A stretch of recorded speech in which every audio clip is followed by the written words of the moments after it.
warahmatullahi wabarakatuh. Kami dari kelompok 10 akan mempresentasikan hasil diskusi kami yang berjudul poligami. Sebelumnya saya akan memperkenalkan anggota kelompok kami, yaitu ada saya sendiri, Sepsi Arfiana, ada Abdullah Sajid, ada Fikri Rahman Maulana, ada Novikiana, dan ada Dini Muryani. Pengertian poligami. Secara etimologis, poligami berasal dari dua kata. Dari bahasa Yunani, dua kata yaitu poli atau polus yang berarti banyak dan gamen atau gamos yang berarti perkawinan. Dengan dua kata tersebut, maka poligami berarti perkawinan yang banyak.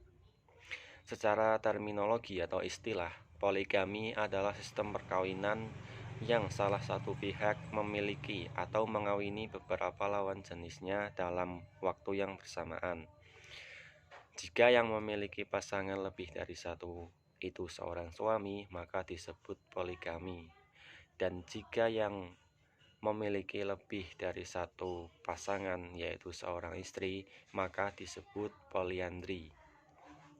Dalam Islam, poligami didefinisikan sebagai perkawinan seorang suami dengan istri lebih dari satu orang dalam waktu yang bersamaan, dengan batasan maksimal 4 orang istri. Sedangkan lawan dari poligami adalah monogami, yaitu sistem perkawinan yang hanya membolehkan seseorang suami memiliki seorang istri dalam satu waktu. Saya akan menjelaskan dasar hukum poligami.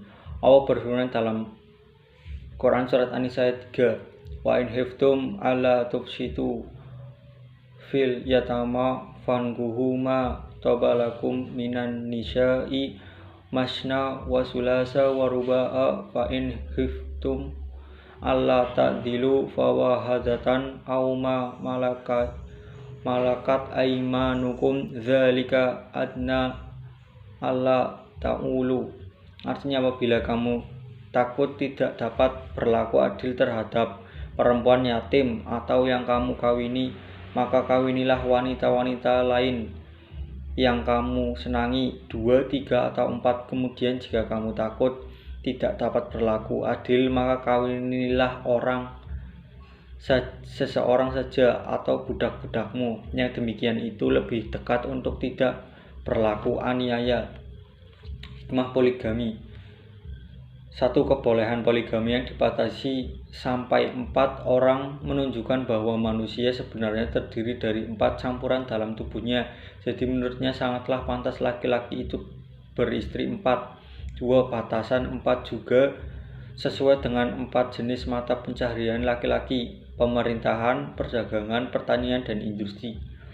3. Bagi seseorang suami yang memiliki 4 orang istri, berarti ia mempunyai waktu senggang selama 3 hari, dan ini merupakan waktu yang cukup untuk mencurahkan kasih sayang. Selanjutnya, alasan syar'i poligami dan alasan yuridis poligami. Alasan syar'i poligami 1. Menjauhi zina. Jadi yang dimaksud menjauhi zina adalah kita tahu bahwa orang yang sudah menikah tidak menjamin umatnya untuk tidak menyukai dan mengagumi orang lain selain pasangan sahnya.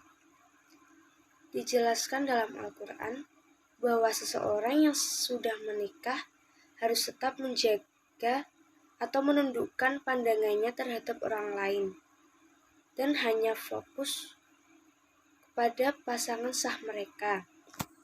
Yang kedua, dengan menciptakan keadilan.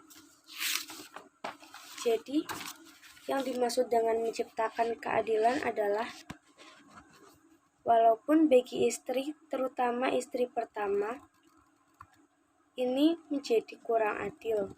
Sesungguhnya dengan mengadakan poligami, suami sudah berlaku adil kepada sang istri daripada terus-terusan berusaha mencurangi sang istri dengan menyukai orang lain. Yang ketiga, populasi yang tidak seimbang. Jadi kita tahu bahwa wanita lebih banyak daripada laki-laki. Dan ini alasan dibalik adanya pernikahan poligami. Sesungguhnya suami maupun istri adalah milik Allah.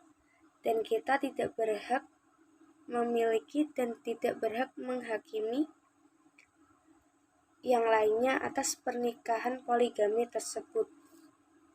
Yang keempat, solusi kecelakaan pria. Jadi pada umumnya pria memiliki tingkat pekerjaan yang lebih berat dibandingkan seorang wanita. Dan ini adalah alasan mengapa rasio wanita dan pria tidak seimbang. Yang kelima,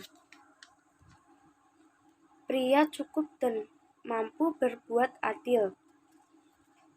Yang keenam, beberapa pria memiliki hasrat yang lebih. Yang ketujuh, mengurangi kejahatan. Yang kedelapan, memperbanyak umat. Yang kesembilan, membantu mereka yang kekurangan. Yang kesepuluh, mempercepat ikatan keluarga. Yang 11, alternatif perceraian. Yang ke-12, mengatasi keinginan dasar manusia.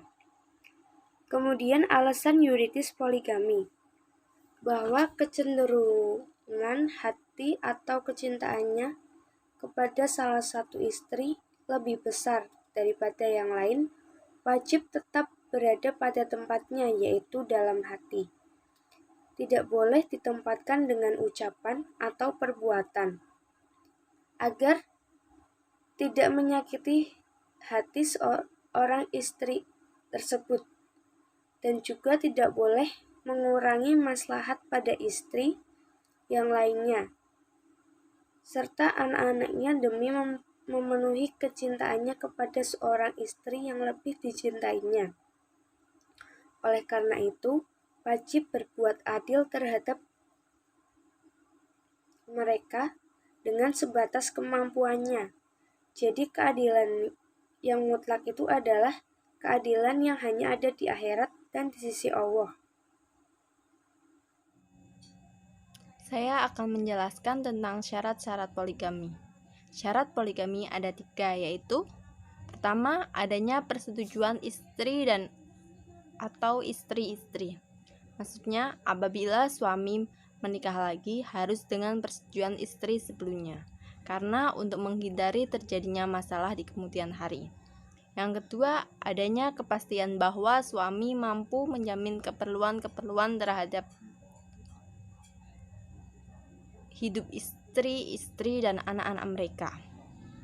Dalam berpoligami, setiap pria harus mampu memberi nafkah lahir dan batin bagi para istrinya dan bisa menjamin keperluan anak-anaknya. Apabila masih merasa sulit menafkahi satu orang istri dan anak, maka orang semacam itu dilarang berpoligami. Yang ketiga, adanya jaminan bahwa suami akan berlaku adil terhadap istri-istri dan anak-anak mereka. Seseorang pria berpoligami harus mampu bersikap adil di antara para istrinya dalam banyak hal, termasuk nafkah lahir dan batin. Apabila ia condong ke salah satu istri dan anak saja, maka akan menimbulkan kezoliman bagi mereka. Sekian yang dapat kami sampaikan, kurang lebihnya mohon maaf. Wabillahi taufiq wal hidayah. Wassalamualaikum warahmatullahi wabarakatuh.